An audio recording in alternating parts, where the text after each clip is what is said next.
do what I do. More hardworking than you and better than you in every regard. Even when we start talking about athletics, the mental gymnastics that white folks had to jump through to try to justify why black baseball players and basketball players and football players were just emerged on the field and began doing better than them. It was if you look at the literature, it was perplexing that anybody would even believe that foolishness. This is stuff you couldn't put past the fourth grader these days.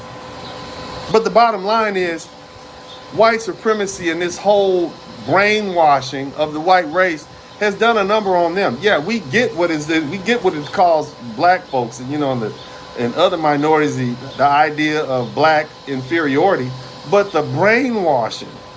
I mean, the psychological mixing up in tomfoolery that it causes in the average white mind when they are confronted with black people especially, who are doing better than them. It's upsetting. It's triggering. And so it makes them want to lash out. So now here you are. You just rolled in from the Midwest, right? With your notions of white supremacy, and you show up on Central Avenue in Los Angeles, California, and you see these brilliant, beautiful black people with their businesses and their jazz and they're dressed well and they're sophisticated and they're articulate and they're well-spoken and they have beautiful homes and education and money and power. What is that going to do to you? It's triggering, to say the least. It makes you lash out. And so these same white folks, using their position in society, they start coming up with laws. They start coming up with redistricting plans and redlining plans. They literally built a freeway called the 110 right through the middle of the black community. It literally cuts black LA in half, right at around Hoover Boulevard, more or less. Those of you guys who are from Los Angeles, you know what I'm talking about. They built the 110 all the way through the black community. All the other places they could have built it, they built it right through a thriving neighborhood. If Central Avenue was the Black Wall Street, the hub of entertainment, the hub of business, they built it right through that area. Just cut the black community in half. And then what they did was they instituted something called redlining. They would literally get maps and write red lines around the black community and told banks, these are high-risk loans, don't do it. And so people who then wanted to get a bank loan to move into these wealthy, bustling, culturally enriched, entrenched black, they couldn't do it. So if you couldn't afford to pay for a house there, guess what? You couldn't get a house. So what do you end up with? A bunch of people who rent.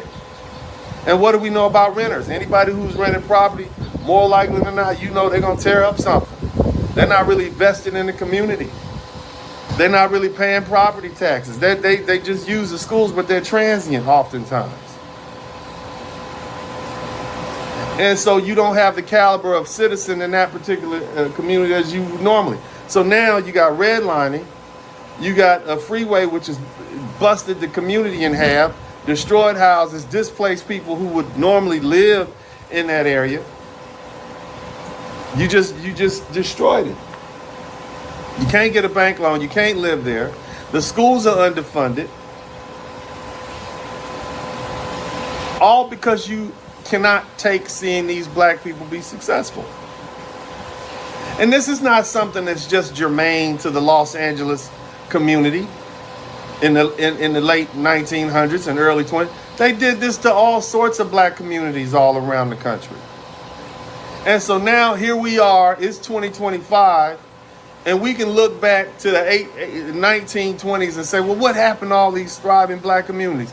White folks literally, because of their own jealousy and ineptitude and hate and this brainwashing done on them by these notions of white supremacy, couldn't take the idea that a black person could do better than them because it messes with their little fragile egos. And I'm not saying there aren't some great white folk and great people of all color. What I'm saying is that black communities have been specifically targeted because white folks were jealous of what they were done. They were literally envious of what they done. And if I can't have it, you certainly can't have it. And if you have it, you must have got it through hook and crook. You've done something you shouldn't have done. And therefore, we're going to do everything we can to destroy it because you didn't earn it. Even though these same white folks just got here in 1908, and you during the immigration from Eastern Europe and all those places, and these black folks have been here since the country's inception.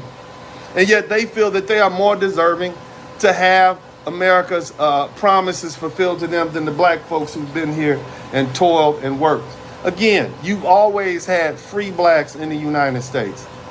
More than 1/3 of the black Americans in the country at the time of the Emancipation Proclamation and at the time of the end of the Civil War were free men and women of color who actually owned. They were property owners. They were business owners.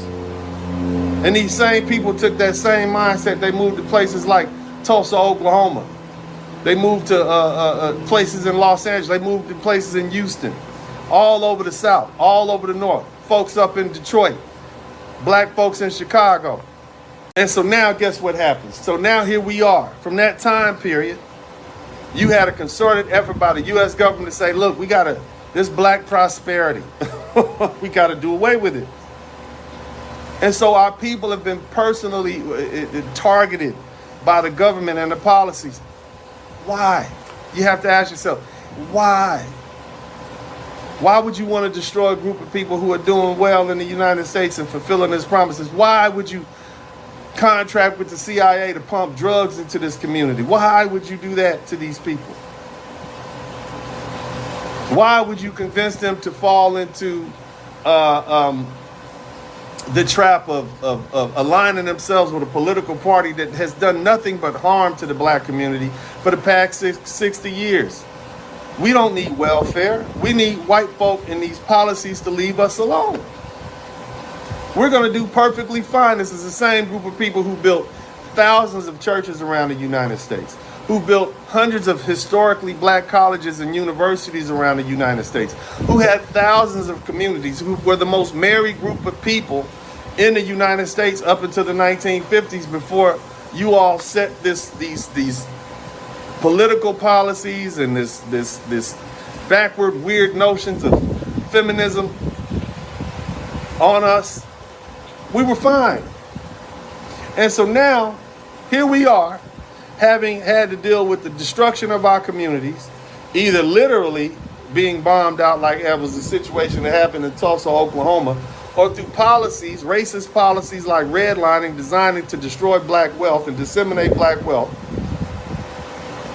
and zoning, sending freeways and whatnot and industrial stuff. And here's the thing, they built freeways, they tore down black businesses and put up parking lots.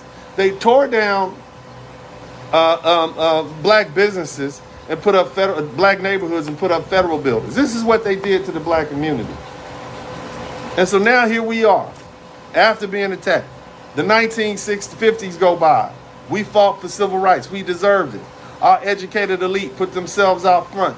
They came up with a game plan. We were able to earn civil rights, equal rights. Now we got the right to sit at the white man's table. We got the right to eat his food. I don't know if we might have made a mistake with that.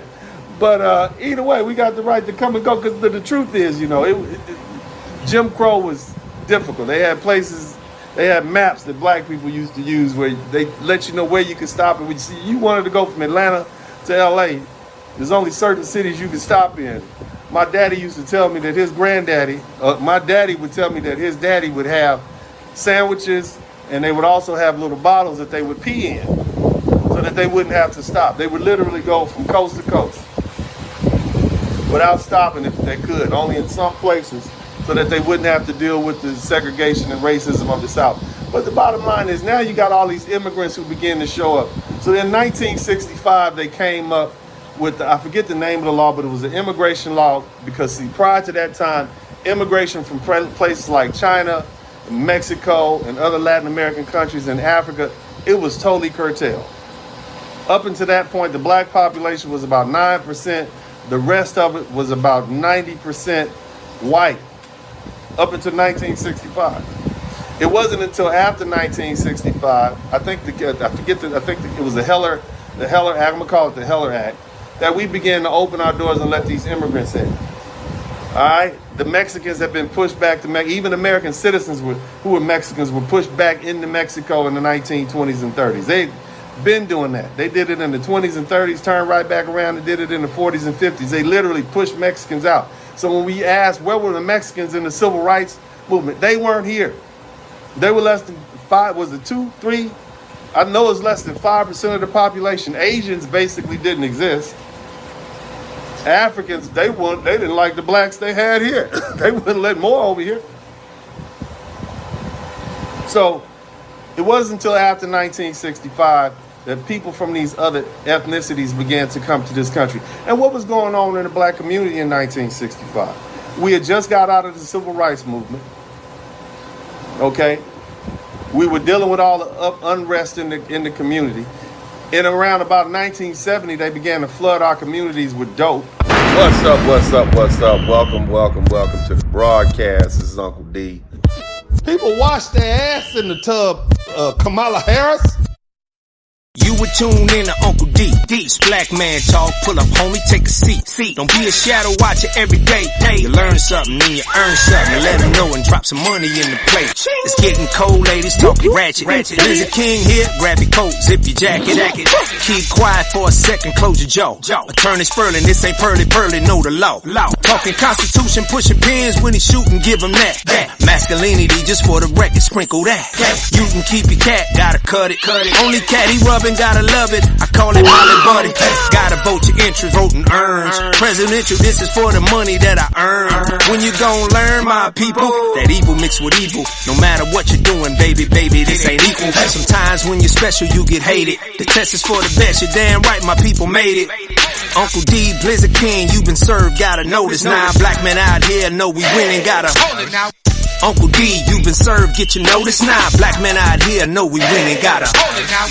Uncle D, you've been served, get your notice now. Black men out here know we winning, gotta hold it now. Uncle D, you've been served, get your notice now. Black men out here know we winning, gotta hold it now. Hey man, I'll do what I do. Somebody need to whip your ass. Get up and whip him, Sweets. Hey, don't be putting the money in my hand all rough. Take your ass out here. You buy you a Floby and cut your own damn hair from now on.